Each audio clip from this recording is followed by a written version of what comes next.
Hi my fellow seekers, welcome back to my YouTube channel. This video is going to be about the time that I went to Enchanted Rock out there in Blanco County, kind of West Texas, southwest from Austin, Texas, if you know where that's at. You can look it up. It's called Enchanted Rock if you're curious about this. But yes, let me go ahead and get into this video, okay? So, this trip that I took to Enchanted Rock was actually after I had a really big breakup and I needed some adventure in my life, you know, not to distract me, but just to get me exposed to stuff I've been wanting to do for so long, but I've been such a hermit, you know, for so long that I just wanted to do something that was outside of my comfort zone that I built for my own world, you know what I mean, from before. So, you know, I had asked one of my friends at the time, let's go hiking. You want to go hiking together? And I mean, he had the car, I had the ambition. That's like the perfect formula to go hiking, right? To go on an adventure. So we get to going to Blanco County out in Fredericksburg, Texas, where Enchanted Rock is at. And literally just right before we even get to the actual part, you can see where the rock is at. And it's beautiful. That thing stands like, it peaks at 1,800 something feet. I don't know the exact number, but then again, you can look it up online if you're curious to know what I'm talking about, if you want the actual details of it. But yes, just needless to say, it's pretty high up in the air, okay? It stands pretty tall. And I was so excited. Like, really, that was one of the first natural monuments that I ever seen like that, like in person. I mean, I've seen documentaries and that, you know, it's not the same when you're actually there in person, you know. And we're getting over there and I'm recording on my phone. I'm looking at, just taking in the scenery, and I'm like, wow, you know, it looks so beautiful out here. The hill country is really what it says, you know, what it is. And, you know, I was just taking it in. It was beautiful. You know, we get to the park and me and him go on like little trails around the area, and it was nice. It was nice, you know, to just walk around and in the tall grass and just feel like you're just one with nature. One with nature. But we get to walking on the summit trail there in Enchanted Rock.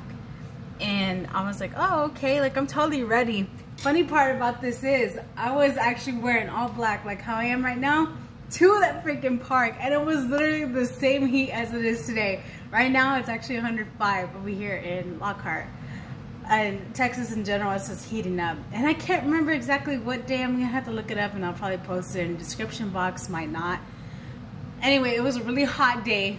The sun was beating. There was only a few sparse clouds going across the area, and I'm wearing all black, head to toe, wearing leggings that are black, not shorts, right?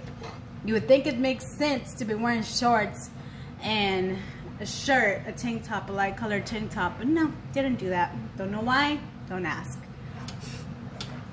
So anyway, we get to walking up the trail, and something about halfway, this is the part that got me, something about halfway getting up that trail, I felt a heaviness in my chest. Now, it didn't feel like it was coming from me. That's the part about it. You're consciously aware when this is you feeling that way, but subconsciously your mind can't pick up, your conscious mind can't pick up subconsciously what you're feeling, you know, but you know it's not you. So I started feeling this heaviness in my chest, and I started crying. And my friend at the time, we don't really talk anymore, he didn't really get my empathetic nature, and that's just his own dealing. I mean, I don't blame him, but he couldn't really understand me in that moment, you know. And I'm freaking out, I'm crying, I'm just like, no, like I just keep hearing in my head like, no, right? And just thinking something wasn't right. And I remember hearing like this faint man's voice tell me to hurry up and get my ass up there, something like that, something like hurry up and get up there, or get my ass up there. And I was like, what the heck? And I know it wasn't my friend, you know, because I was looking at him when this happened, and he didn't say a word. He just kind of looked at me like, you know, what the hell is her deal, kind of, you know. And he was trying to shrug off what I was going through, and I don't blame him again. But I'm just like, what the heck is going on with me? You know, that really freaked me out. So eventually I came to my own composure. Like, I wanted to do this. Why did I want to do this? I can't just back out now, you know what I mean? So anyway, I suck up the courage to get to the summit with, you know, with him, and we ended up getting up to the summit, and there was a whole bunch of buzzards and everything too.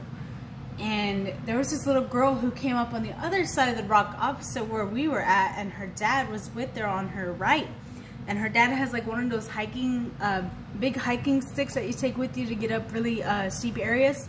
So he had one of those, and the girl's freaking out, and she's like, I can't do this, I can't do this, oh my God. She's like 6 years old, and she was out there with her dad on this hot day.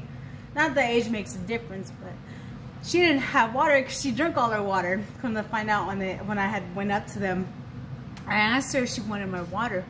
And I didn't have much water. I just had like probably about this much in a water bottle, but something is better than nothing. You know what I mean? And I didn't want that little girl to be like, I don't know, I just didn't want her to be dehydrated, I guess. I don't know, something came across me to give her the water. So I did, and you know, something about it, I knew that she was gonna feel better once I gave her that water I had. And I let her keep the bottle just in case she wanted to fill it up on her way back down, on her way down. And her dad was just like, you drank all your water, where do you think it went? You were supposed to save it for the hike. And yeah, it was all this stuff. So anyway, I'm like, I wonder if that was what I was freaking about. That's one part of it. So anyway, I'm at the top of the summit. It's beautiful up there, man. You get to see all the clouds and everything, and you can see over the hill country, and I was just in awe. You know, I was just in awe. This was one of the most beautiful things that I've ever experienced. In that moment, I was just like captivated. Well, anyway, we get done with the park, and you know, we end up making our way back home. But come to find out, when I did some research on Enchanted Rock later that day, I found out there's a story. I don't know what website this was. I don't know where this was, but there's a tale, like an urban legend, I guess, or rural legend about, because it's a country, about how there was a woman who was forced up there, up to Enchanted Rock, at the very top, by these men, and they pushed her off to her ultimate demise. You know, she died. I mean, looking at the top of that rock, I wouldn't think you'd survive either. You know what I mean?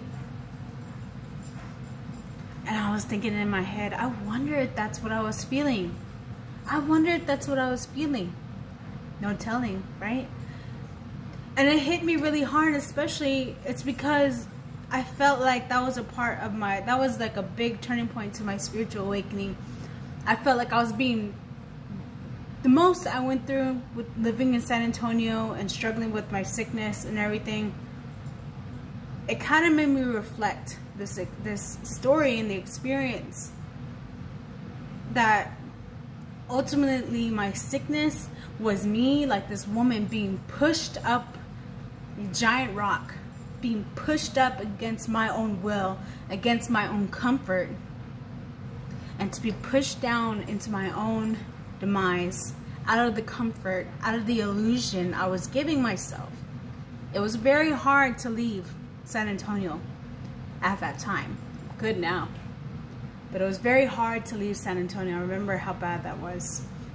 And I just thought about it, how much my experience matched this woman. Maybe not in the same way, but metaphorically speaking, and if you looked at them parallel with each other, they were very much the same. Pushing me out. They pushed her to her death against her will. I had an old part of me die, leaving San Antonio to take on a new experience of life that I wasn't comfortable with yet, because I was in my hermit mode for like so freaking long, you know. So I feel like a part of my old self died that day. Maybe that's what that meant. But anyway, that is my story time about when I went to Enchanted Rock. I really hope you enjoyed this video. If you would like any more information on my services, go ahead and check out my Etsy account. It is Mystic Double C Seeker 119. And then you got my Instagram account, which is xmystic_seekerx. Okay? Take it easy, guys, and I'll talk to y'all next time. Bye.